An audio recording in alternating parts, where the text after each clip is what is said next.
Hello, hello, and welcome. Today we are getting a message from the Mórrígan, who is my matron goddess. She's pretty much my primary or only goddess that I work with. So yeah, I'm excited to do this message. So we have two different groups that you can choose from to receive your message from her today. Obviously, group 1, group 2, timestamps are going to be down below, and I'll see you in your group. Hello there, group number 1. Welcome to your portion of the reading. I've got your cards here. We'll flip them over in just a second.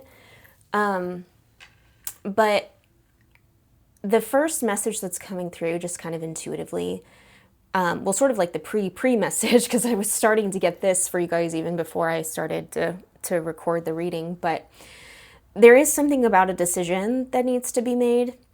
And what the Mórrígan wants to emphasize with this decision is that this decision needs to be made in action, like with action. It's not just something that can be made in your head and then like it's a done deal. Like there needs to be action.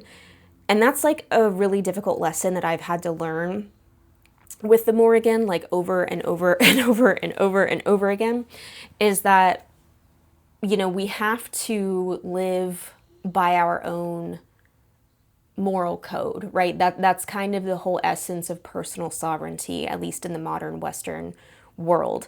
I'm talking about personal sovereignty, not like the sovereignty of the land.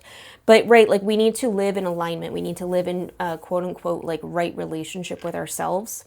So there's something here about like maybe you are feeling that like something that you're participating in or something that you're doing is not quite right, or is not something that you're wanting to actually be participating in, but like there's some structural thing, there's some barrier to you actually leaving that organization or activity or whatever it is behind. Like the example that is coming to mind is someone who has sort of philosophically transitioned into like veganism, like up in their brain, but they're just like really struggling to get the ball rolling to actually do it IRL, like physically, you know, for whatever reason. Maybe it's, I don't know, maybe you have mental health things, maybe you have ADHD, you struggle with your executive function, maybe, you know, it's an economical thing, right? Whatever the case might be. There's my cat. But whatever the case might be, it doesn't have to be about veganism specifically, but that was just kind of like a really, I don't know, just topical example that I could give about like the type of dilemma that I'm talking about. So if you've been feeling like things have just not been super smooth sailing, like there's just been a lot of like obstacles in your way, just like generally speaking, not even just specific to whatever this decision is that needs to be made or acted upon. It's because you're kind of, in a way, like living out of alignment with yourself. Like you're not in right relationship with yourself, basically. Yeah, so that was the first thing. The second thing that was coming through for you was about communication. And as I was sitting and taking some deep breaths to tune into your energy before actually recording your reading, I was getting this weird urge to like speak in tongues. Now, if you grew up in the Pentecostal church, then you know exactly what I'm talking about. And it's something that I learned to do at a young age. And I can do it. I can turn it on and off. Like it's very, you know, it's like a survival mechanism at this point. But anyway, there was something about speaking in tongues and like speaking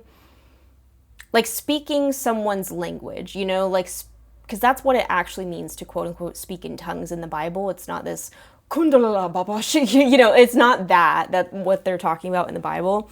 It's when they say speaking in tongues, they mean like in other tongues, like in other foreign languages that the person doesn't know. So there's something here about like, are you speaking the right language? Like, are you speaking the language of the person that you're trying to communicate with? Like, are you guys even on the same page? Are you even at that fundamental level of like understanding? Because if you're not even speaking each other's language, then there's no way that you can like move forward. You know what I mean? And that's not to be like a downer. It's just sometimes we need to understand the reality of the situation so that we can actually begin moving in the direction we want to go. Yeah, so let's see if there's anything else that comes through about that in your cards. Okay, Page of Swords. I was just talking about communication, right? The Wheel of Fortune. And the Ten of Pentacles.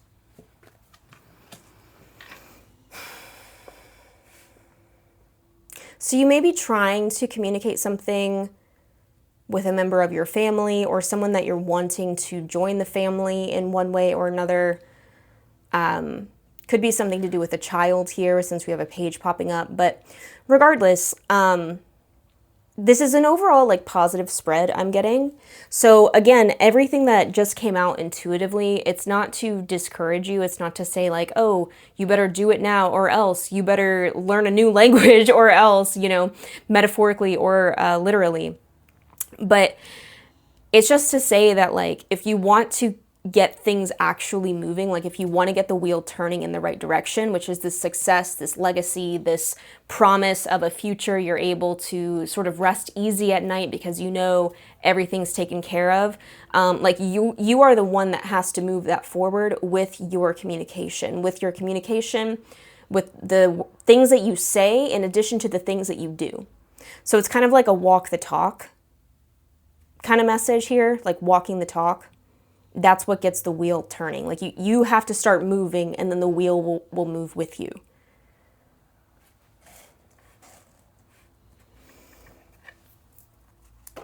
Let's get some oracles here.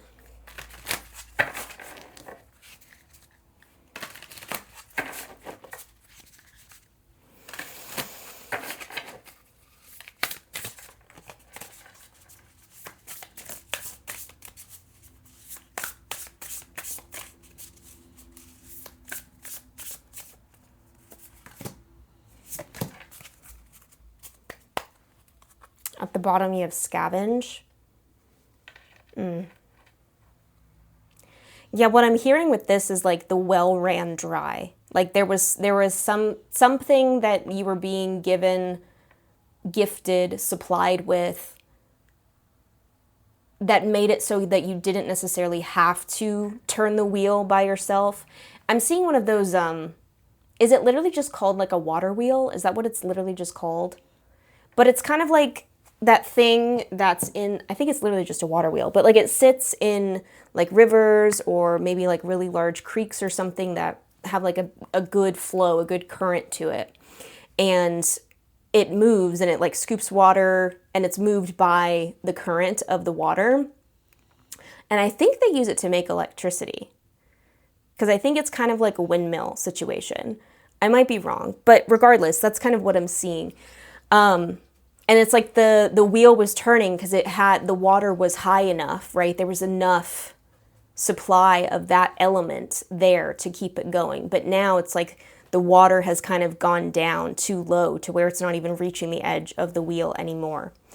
Yeah, so there's a situation here, whatever this decision or communication error is what she's saying, that this is referring to for you.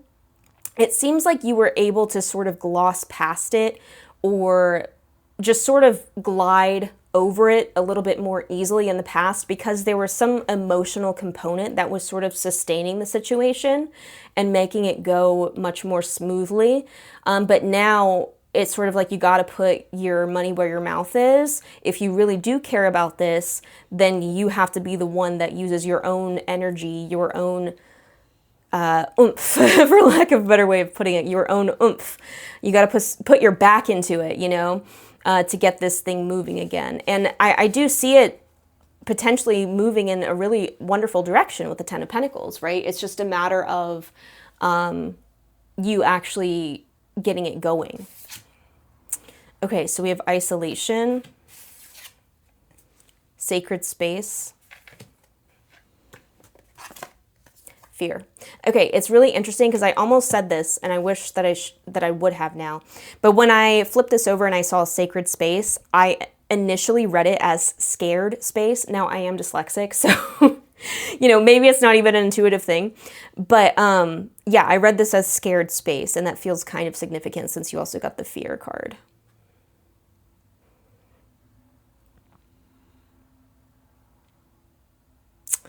The well ran dry. Maybe it wasn't even your emotions that were keeping something going. It wasn't necessarily your care or love or whatever word you want to use that was the water supply that kept the wheel turning. But anyway, regardless, that doesn't really matter.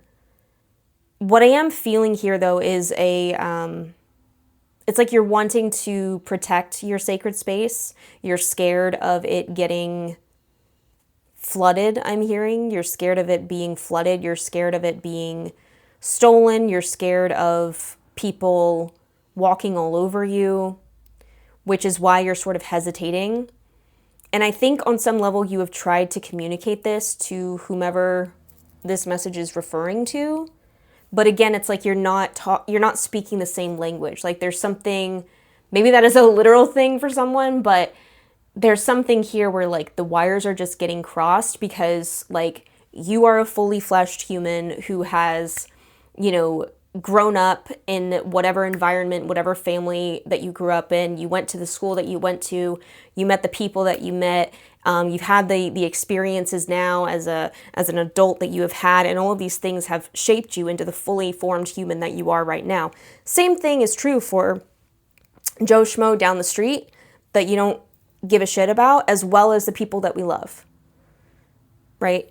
So we have to understand that when we're trying to communicate with people that like we all come in with our own set of baggage. We all come in with our own set of like our own paradigm for understanding the world, spiritual or otherwise, right? It doesn't even have to be about spirituality. But like we all have our own paradigm for understanding the world. And if we're going to have successful connections and relationships with people, we have to be willing to bridge that gap sometimes. Sometimes we need to be willing to be the one to sort of like step into their little circle and see things the way that they see it so that you can communicate the way that you see it in an effective way.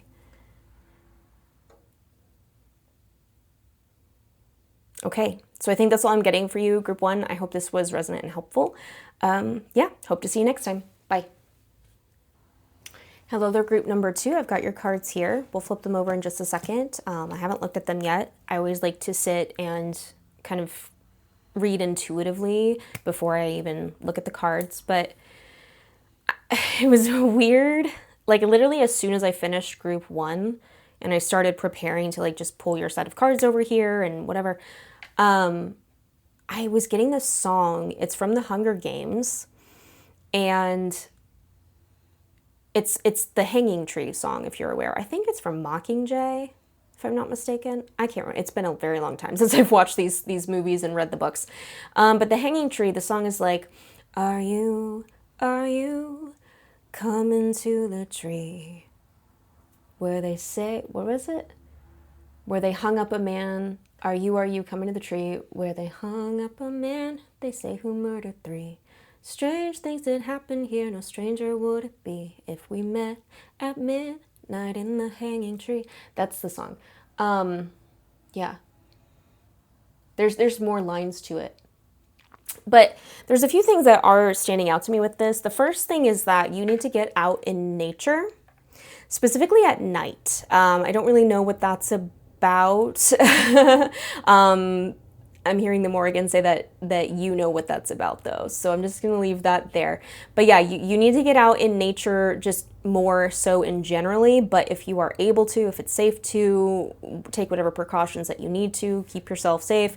But like you need to be out in nature like at night. So maybe this is like, I don't know, something about like a camping trip. Like maybe you should take a camping trip somewhere where you can just kind of be with nature, and maybe even if you work with the Mórrígan, which I assume you might on some capacity if you clicked on this video, maybe she will have something there for you.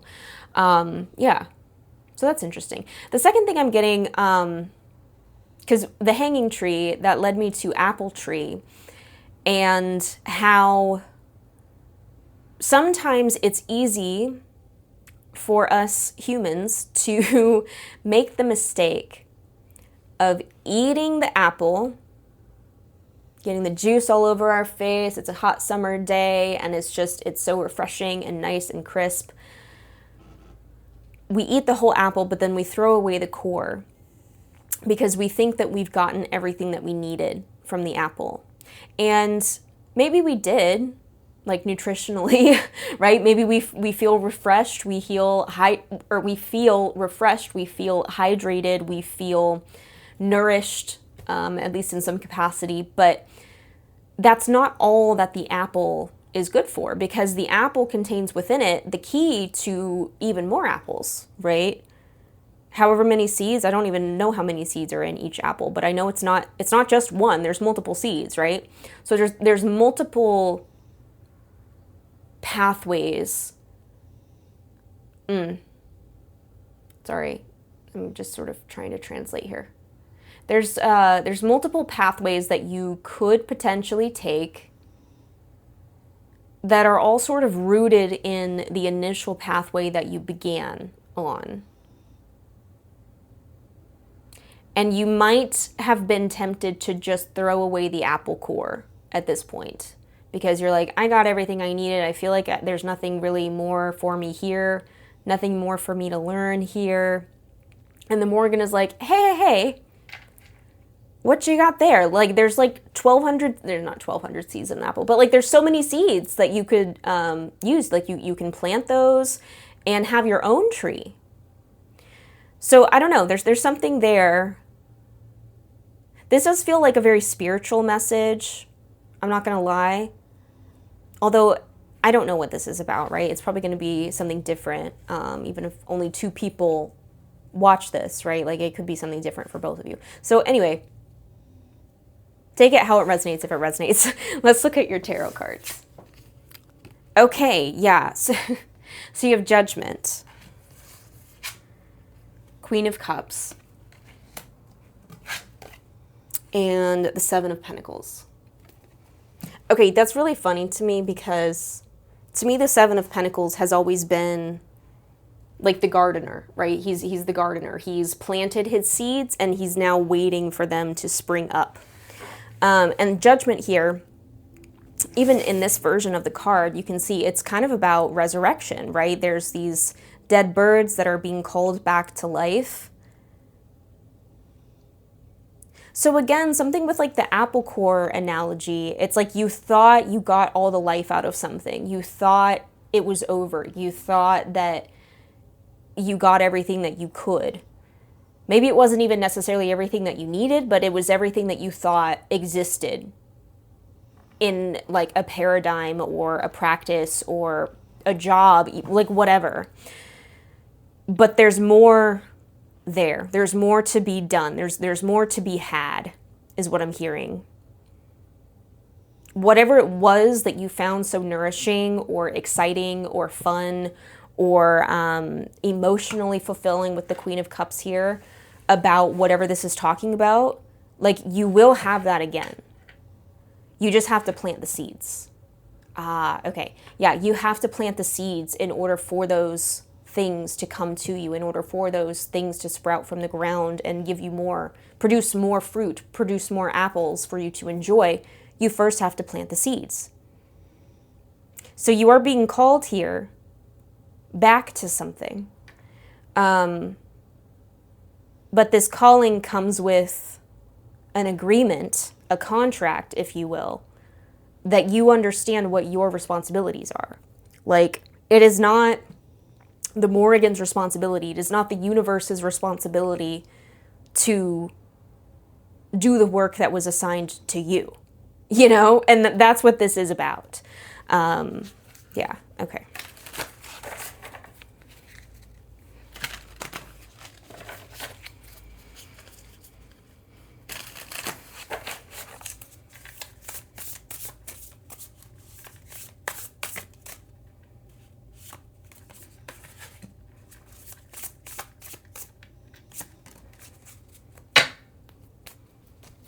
Scavenge at the bottom. Group 1 also had scavenge at the bottom, which is interesting. Oh yeah, and then scavenge, it's sort of like you're You're searching through the garbage, right? You thought everything was gone, but you kind of like smell a little something, something, and you're like, maybe I left something in here. Maybe I should go clean this out. Maybe I should just go make sure. Yeah. And that sort of instinct, or, you know, the scent that you're picking up on, like, it's correct. It's right. I feel like that's what a big thing that the Mórrígan wants you to know, is that the scent you're picking up on is correct. You're not wrong. Okay. I swear to God, I shuffled these, okay? Whenever I put cards back, I always do it like this, and I do it like randomly so that they're not close to each other. So it's rather funny. But group 1 also got this card, Sacred Space. Freedom. And memory. Yeah, see, it's something that you're coming back to. You're being called to come back. You're being called to come back to life, to be revitalized, to be revived, to plant these seeds. But the thing is, like, this is a choice that you have to make, because you do have free will, right? Like, you do have your sovereignty that you can utilize here. If you don't want to plant the seeds, then honey, don't. What are we even talking about? But you keep coming. It's so funny. It's like you keep coming back to, you know, the site where these cans are, and you're like, huh, is there anything here? And you keep sort of seeing out of the corner of your eye those little seeds poking out from an apple core that's sticking out, you know, in the pile of what is otherwise garbage, right? And you keep questioning yourself, maybe I should look, but like, I'm pretty sure that's not it. I'm pretty sure I got all of it. Well, then why do you feel like why are you continuing to be called back to this? Why do you keep coming back to the scene of the crime if you truly believed that you got everything that you wanted and needed out of this situation or thing or person? I don't know what this is. But if you truly believed that you got everything you could or wanted to out of this, then why do you keep coming back to it? This is reminding me of group 1 in a sense, because you have to make the decision to act in alignment with your instincts. I think maybe part of the issue for you, group 2, is like you are coming out as this Queen of Cups. So I'm almost wondering if you are someone who acts primarily or mostly from emotion. And so when you're at the graveyard, right, when you're at the garbage pit looking for your seeds or whatever, you don't even know what you're looking for, actually. You just keep coming back because you have this feeling, right? Something's here that I need. You're waiting for it to feel right before you pick up the apple core, take out the seeds, and go plant them. You're waiting for the right feeling. But sometimes, that's like a beautiful way to be, for the most part. But sometimes we have to utilize our sovereignty, utilize our freedom to step outside of the way that we normally do things in order to actually live the life we want to be living. Does that make sense? Because like, if you only ever lived through your emotion, if you only ever did what felt right in the moment, honey, stability, where? Security, what? You know, like, yeah, if we acted on every little feeling that we had, we would get nowhere in life. So it's not saying to disregard your feelings or intuitions. It's saying to actually lean more into something even much deeper than just the surface emotion. Like, lean into your instinct. It's like your body's instinct, because your body knows what it is that you need. Again, it's that scent. You smell it and you instinctively go there. You don't even know where it's coming from. You don't know what it is that you're looking for, but your body is just like, this is what we need. So listen to that. Listen to that. Yeah. Okay. Group 2, this was your message. Thanks for tuning in. See you next time.